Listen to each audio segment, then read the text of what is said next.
Yo, psychology students, last video. Let's see how many at least see that. We're back. Still wearing the same shirt, same day, representing. So, the last section here for the last chapter we're going to dive into is going to be dealing with ways to cope with stress. So we'll get into defensive coping methods and how activating coping methods actually help ease stress. So again, that's something that I think we're realizing the greater importance of in our life, in our world, to have ways to cope with stress, and especially with what we're in right now. Um, I would say we're going to be needing more of that kind of support whenever normal comes back, or whenever normalcy comes back. So um, here we go. So we'll start off with defensive coping here. So, because stress harms people's physical and psychological well being, it is important to know how to cope with or reduce the stress in one's life. Defensive coping is one way to handle stress and reduce the immediate effects of a stressor, but it is probably not the most desirable way. Defensive coping may involve socially unacceptable behavior, including things like substance abuse or aggression, running away from one's problems, like withdrawal, or self deception, use or the use of defense mechanisms. Defensive coping may give people time to gather their resources, but it doesn't eliminate the source of stress or improve the effectiveness of one's response to stress. In fact, in the long run, defensive methods are self defeating and usually more harmful than good. So, this includes things like substance abuse. So, some adolescents and adults use alcohol, tranquilizers, and other drugs to try to reduce the feelings of stress. And people may become psychologically dependent on these substances as they try to decrease their awareness of stress to disguise what has become for them an unpleasant reality.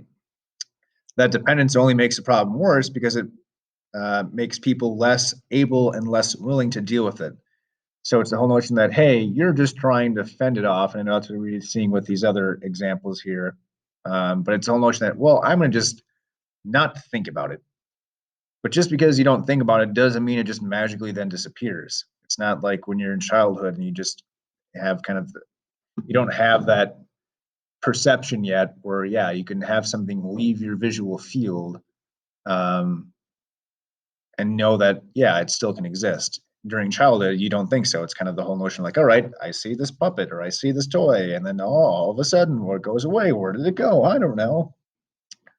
Um, that's what people kind of with substance abuse and all these other defensive coping mechanisms, um, what they're essentially doing.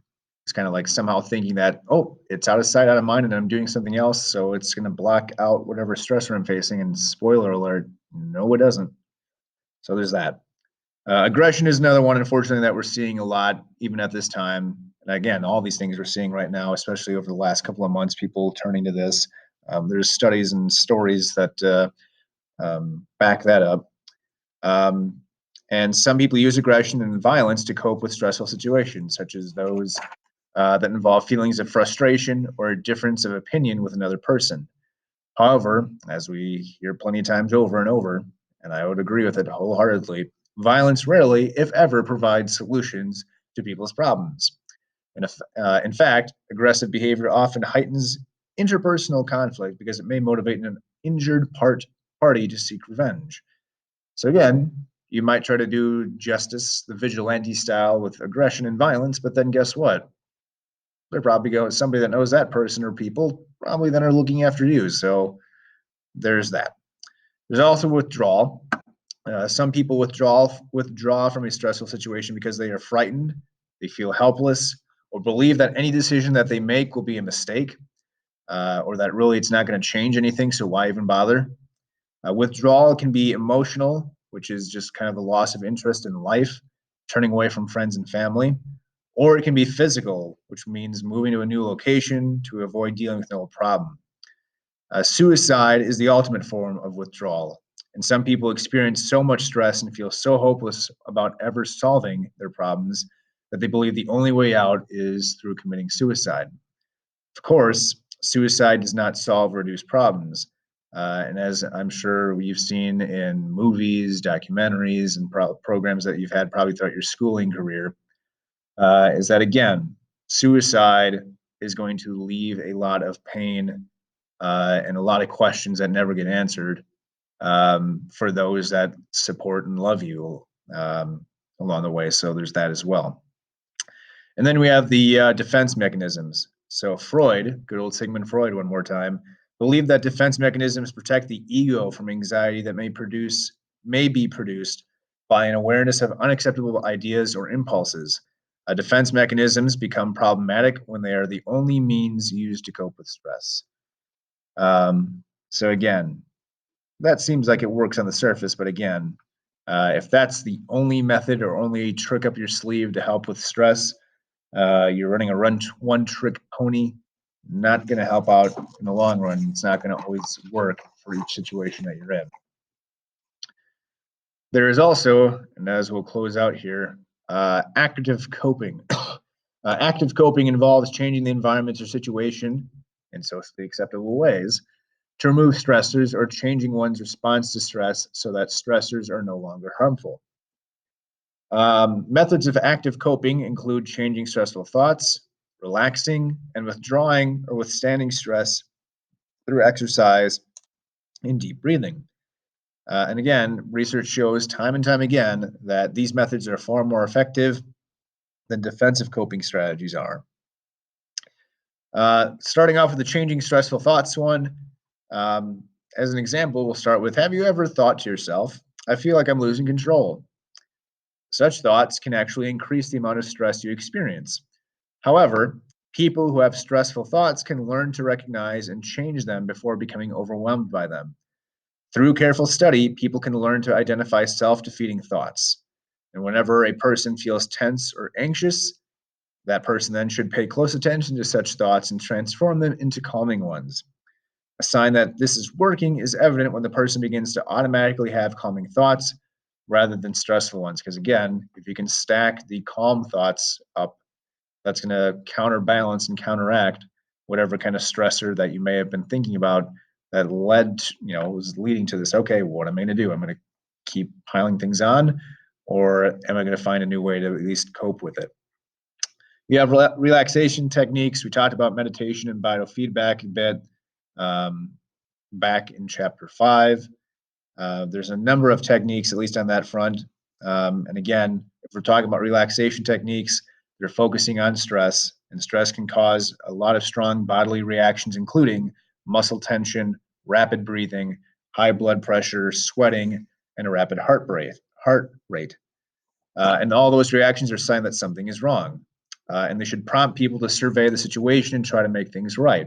That should be like a warning sign in your head somewhere that you need to do something to counter that, because if that keeps going, there's going to be some pretty big consequences to pay. Psychologists and other researchers have developed a number of techniques for reducing the bodily changes that are brought on by stress. Again, meditation, biofeedback, and progressive relaxation are 3. Again, meditation is a form of relaxation that involves focusing on one's attention at a single point of reference and eliminating all other thoughts from the mind, as we got into earlier in the year here. It can be practiced anywhere and does not require any special equipment. Many people find that meditation decreases their stress and brings real peace of mind. Again, I know there's plenty of apps that are out there that go into those kind of techniques. And again, it's something that I think people are realizing is something that is a technique that could be used and should be used and maybe even offered in places to help people that are dealing with stress, which again, pretty common, unfortunately, but something that, at least stress anyway.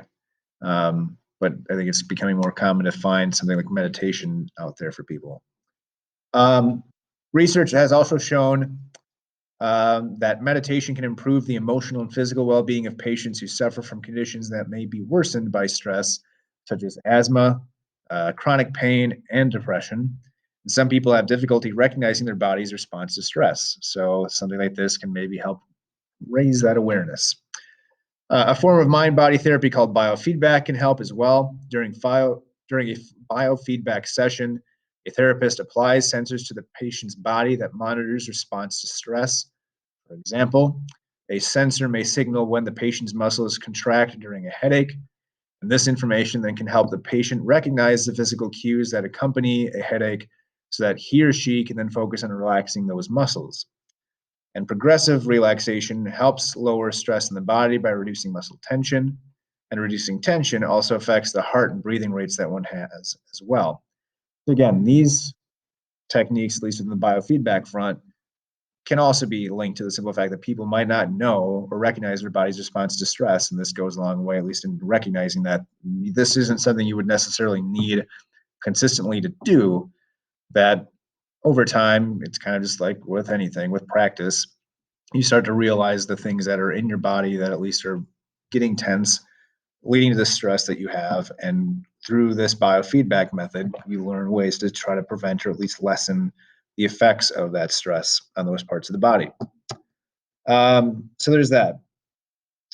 The last thing we'll get into here is progressive relaxation, and that teaches people how to relax by having them purposely tense a specific muscle group and then relax it. You can practice this techniques while sitting in a chair by first tightening your fist or one fist and then the other, and gradually releasing the pressure. And this process of tightening and then releasing muscles helps people distinguish between feelings of tension and then feelings of relaxation, of what that again actually feels like. Changing stressful thoughts and lowering the level of bodily reactions to stress reduce the effects of stressors and give the person more time to develop a plan for effective action. When there is no way to reduce or eliminate the stressors, thinking calming thoughts and relaxing the body will increase the ability to endure stress. Exercise is also important, obviously. Get that reinforced plenty of times. Exercise itself fosters physical health. It enhances people's psychological well-being and helps people cope with stress as well. Stress-reducing exercise includes activities such as running and jogging, running in place even, brisk walking, swimming, bicycle riding, jumping rope, playing on team sports, you know the drill. Sustained physical activity reduces the incidence of heart attacks. In one long-term research project, a researcher and his colleagues studied about 17,000 people. They examined the relationship between the incidence of heart attacks and the levels of physical activity in the people they studied. The incidence of heart attacks began declining when the physical activity level rose to that of burning as few as 500 calories a week. Inactive people run the highest risk of heart attacks. People who burn at least, I guess I'm jumping too quickly. That's two separate sentences. People who burn at least 2,000 calories a week through sustained physical activity live 2 years longer on average than less active people do.